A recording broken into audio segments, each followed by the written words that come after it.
battle does not exist. I joined NSPPD in March of 2022. My son had been diagnosed of leukemia in 2021.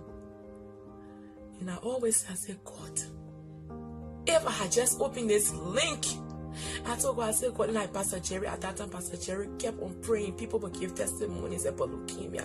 And I would be crying. I said, God, the money, the time, everything, we would not have gone through all of those troubles.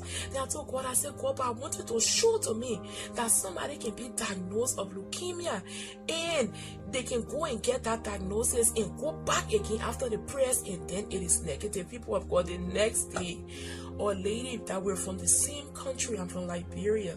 This lady her name was Eureka, and her son was diagnosed of leukemia. The same hospital that my son was diagnosed at, the Children's Hospital. And she said that after she went to the prayer conference in Houston 2022, she came back and her son was healed. So God showed to me that He is able to heal before the diagnosis is given, even when the diagnosis is given. And long story short, my son, he is healed. Everything is fine. In the middle of all of that, he was in a wheelchair. So from December all the way to early November this year, my son had been in a wheelchair from playing football, high school football. My son was in the wheelchair even on graduation day.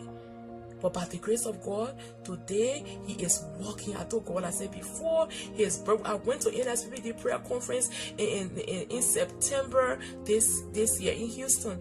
And Pastor Jerry was praying, let this person come out of the wheelchair. And I took his picture. I came to report today that my son is no longer using crutches. He's no longer in a wheelchair. He's walking.